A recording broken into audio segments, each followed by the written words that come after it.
নমস্কার বন্ধুরা, আজকে এসেছি ওই যে মুখ পোড়া বাঁদরের মুখ কেন পোড়া ওই গল্পের শেষ অংশটুকু নিয়ে। তোমরা নিশ্চয় প্রথম অংশটুকু শুনে নিয়েছ এবং তোমাদের কেমন লেগেছে কমেন্ট করে জানিও। আর যদি তুমি প্রথম অংশটুকু না শুনে থাকো তাহলে এই ভিডিওর আই বাটনে প্রথম অংশের লিংক আমি দিয়ে দিয়েছি, ওখান থেকে শুনে নিও। আর গল্পটা শুনে কিন্তু জানিও কেমন লাগলো। তো শুনে নিই শেষ অংশটুকু, যেখানে আমাদের শেষ হয়েছিল নিশ্চয়ই মনে আছে তোমাদের। বাঁদর মুরগিকে গালাগাল দিচ্ছিল। তো তারপর থেকে শুনি।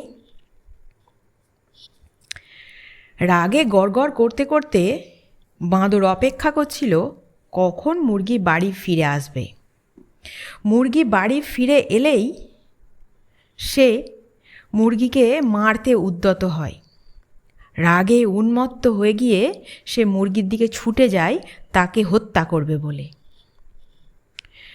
কিন্তু মুরগিকে ধরতে পারার আগেই মুরগি জানালা দিয়ে উড়ে পালিয়ে যায়। জীবন বাঁচাতে সে যেখান দিয়ে পেরেছে সেখান দিয়েই ছুটে নিজের জীবন বাঁচিয়েছে। আর বাঁদর তখনও পর্যন্ত বাড়িতে রাগে ফুটছে যেন। ওদিকে মুরগি তো জানলা দিয়ে পালিয়ে এসছে। জানলা দিয়ে পালিয়ে এসে সে ছুটতেই থাকছে। এরকমই ছুটতে ছুটতে তার দেখা হয় একটি ছুঁচের সঙ্গে। ছুঁচ জানো তোমরা? ছুঁচ তাকে জিজ্ঞেস করছে, কি হলো, এত তাড়াতাড়ি কোথায় চলেছ, এত তাড়াই বা কিসের? তখন মুরগি ছুঁচের কাছে সব কিছু খুলে বলে। সব কিছু শোনার পর ছুঁচ মুরগিকে বলে, তুমি বরং আমাকে তোমার সঙ্গে নাও। তুমি তো একাই লড়াই করবে, একার থেকে বরং আমরা দুজনে লড়াই করব, সেটা বরং আরও ভালো হবে। ছুঁচের কথা মুরগির খুব ভালো লাগে। সে তখন ছুঁচকেও সঙ্গে নেয়। মুরগি আর ছুঁচ যখন আবার যাচ্ছে তখন তাদের সাথে দেখা হলো এক ডেলা নুনের। লবণ মানে নুন, যেটা আমরা খাই ভাত দিয়ে, জানো। এরকম এক ডালা লবণের সঙ্গে তাদের দেখা হলো। তাদের তাড়াহুড়ো দেখে লবণ জিজ্ঞেস করলো, কি হয়েছে তোমাদের, এত তাড়াতাড়ি কোথায় চলেছ? মুরগি তাদের সব কথা খুলে বলে। সব কিছু শোনার পর লবণ বলে, আমিও তোমাদের সাথে যাব, দুজনের থেকে তিনজনে ভালো। মুরগি, ছুঁচ আর লবণ যখন যাচ্ছে তখন তাদের সাথে একটা লাঠির দেখা হয়। লাঠিও সব কিছু শুনে বলে, আমাকেও সাথে নাও, তিনজনের থেকে চারজন ভালো। এই বলে তারা চারজন মানে মুরগি, ছুঁচ, লবণ, লাঠি, চারজন মিলে ওই বাড়িতে যায়। যখন তারা বাড়িতে ঢোকে তখন বাঁদর বাড়িতে ছিল না। তাই তারা বাঁদরকে শায়েস্তা করবে বলে একটা ফোন দিয়ে আঁটে। ছুঁচ ঘরের মেঝেতে যে ফাটল আছে সেইখানে লুকিয়ে থাকে।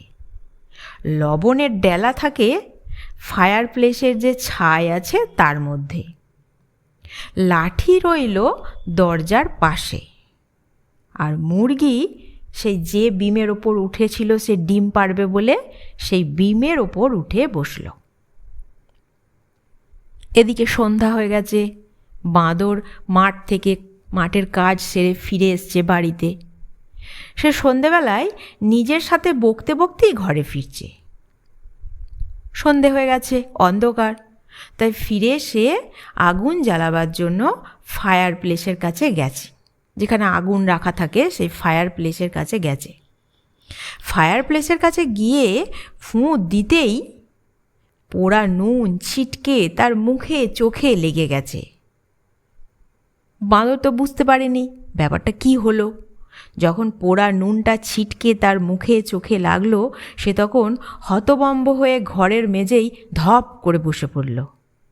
যেই না ধপ করে বসে পড়েছে, অমনি ঘরের মেঝে থেকে সে যে ছুঁচ লুকিয়েছিল, ছুঁচ গিয়ে বাঁদরের পিছনে ঢুকে গেছে। যেই না ছুঁচ ঢুকেছে, বাঁদর তো চিৎকার করে উঠেছে।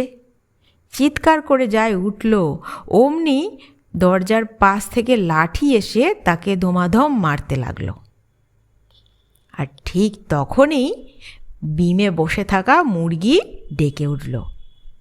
অন্ধকারে বাঁদর তো কিছুই দেখতে পাচ্ছে না, কিছুই বুঝতে পারছে না কে তাকে মারছে, তার পিছনে কি ঢুকে যাচ্ছে। সে তখন কোনো কিছু না দেখে, কোনো কিছু না ভেবে অন্ধকারের মধ্যেই বাড়ি থেকে দৌড়ে পালিয়ে যাচ্ছে। ভাবছে, যাক বাবা, এখান থেকে পালিয়ে বাঁচতে পারলে হয়, এসব কি হচ্ছে কিছুই সে বুঝতে পারছে না। তো যাই হোক, বাঁদর তো দৌড়ে পালিয়ে বাঁচল। তারপর থেকে ওই 4 বন্ধু, ওই মুরগি, ছুঁচ, লবণের ডেলা আর লাঠি, তারাই 4 জন মিলে খুব আনন্দ পেল বাঁদরকে শায়েস্তা করতে পেরেছে বলে। তারপর 4 জন ওই বাড়িতে সুখে শান্তিতে থাকতে লাগলো। তো বন্ধুরা, এই ছিল মুখ পোড়া বাঁদর বা বাঁদর যাই বলো আর মুরগির গল্পের শেষ অংশ। আশা করি তোমাদের ভালো লেগেছে।